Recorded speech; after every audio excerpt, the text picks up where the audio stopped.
할렐루야, 사랑하는 성도 여러분, 안녕하세요.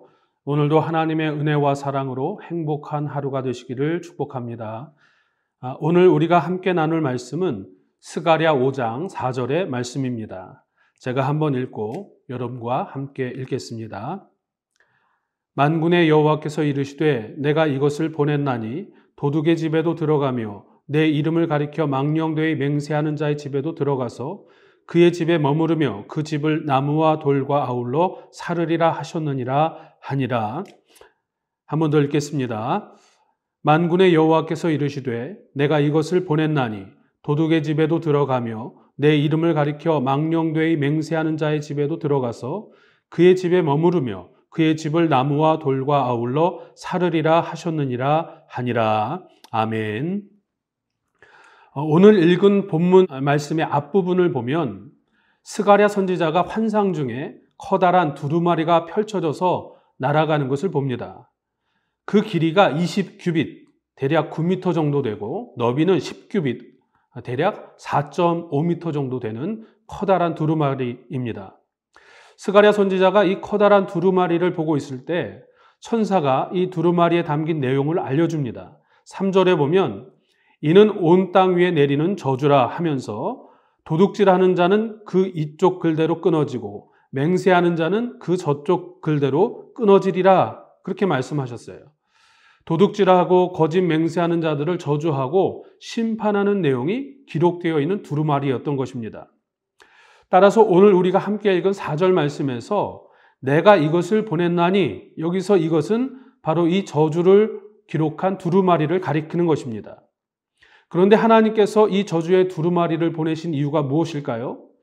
오늘 읽은 4절 후반절을 보면 도둑의 집에도 들어가며 내 이름을 가리켜 망령되이 맹세하는 자의 집에도 들어가서 그의 집에 머무르며 그 집을 나무와 돌과 아울러 사르리라 하셨느니라 그렇게 말씀했습니다. 그러니까 쉽게 말씀드려서 도둑질하는 자와 하나님의 이름으로 망령되이 거짓 맹세하는 자들을 철저하게 심판하시겠다.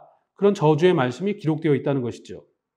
여기서 도둑질하는 자는 단순히 남의 물건을 도둑질하는 자를 의미하는 것일 수도 있지만 영적으로는 하나님께 마땅히 드려야 할 것들을 가로채는 자들을 의미하기도 합니다. 말라기 3장 8절에서 하나님은 사람이 어찌 하나님의 것을 도둑질하겠느냐 하시면서 이는 곧 11조와 봉헌물이라 그렇게 지적하셨습니다. 멸망 직전 유다 백성들이 마땅히 하나님께 드려야 할 11조와 봉헌물을 드리지 않은 것에 대해서 하나님은 당신의 것을 도둑질한 것이다. 그렇게 책망하신 것이죠. 남의 물건을 도둑질하는 게 더 큰 죄일까요? 아니면 하나님의 것을 도둑질하는 게 더 큰 죄일까요? 당연히 하나님의 것을 도둑질한 죄가 더 큽니다. 그에 대해 하나님의 심판으로 유다가 망한 것임을 잊지 말아야 합니다. 또 맹세하는 자에 대해서는 내 이름을 가리켜 망령되이 맹세하는 자라고 구체적으로 말씀하셨습니다. 하나님의 이름을 이용해 자기 유익을 구하고자 거짓 맹세하는 자, 또 위선을 행하는 자 등을 가리키는 것입니다. 하나님을 위한다고 하면서 하나님의 뜻과는 전혀 상관없이 사는 자들이죠.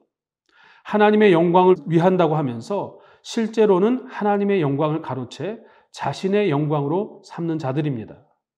하나님은 10계명의 세 번째 계명으로 너는 내 하나님 여호와 이름을 망령되게 부르지 말라 분명히 명령하셨습니다. 새 번역에서는 함부로 부르지 말라 그렇게 번역합니다. 거룩하신 하나님의 이름을 함부로 사용하지 말라는 것이죠. 쉽게 말해 하나님의 이름에 먹칠하는 행동을 하지 말라는 것입니다. 하나님은 당신의 이름을 망령되게 부르는 자들을 결코 가만두지 않겠다 말씀하셨습니다. 죄 없다 하지 않겠다 경고하셨습니다. 하나님의 이름을 함부로 하는 자에 대해서는 반드시 그 책임을 물으신다는 것이죠.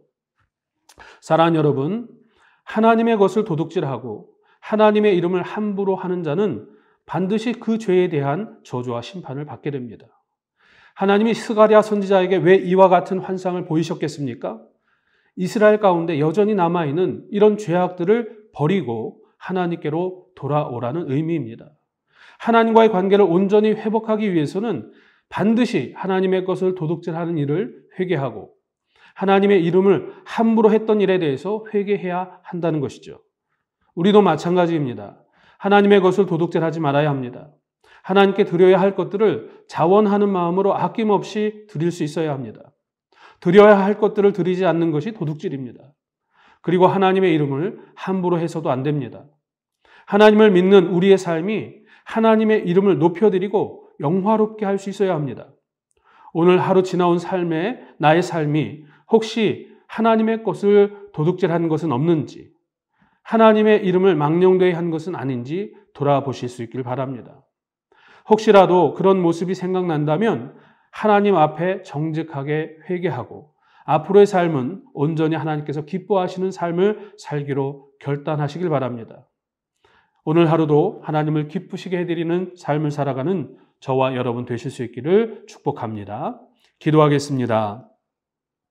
자비하신 하나님, 혹시라도 하나님의 것을 도둑질하거나 하나님의 이름을 함부로 한 일이 있다면 용서하여 주옵소서. 마땅히 드려야 할 것들을 기쁜 마음으로 드리게 하시고 하나님의 이름을 영화롭게 하는 믿음의 삶을 살아갈 수 있도록 인도하여 주옵소서. 예수님의 이름으로 기도합니다. 아멘.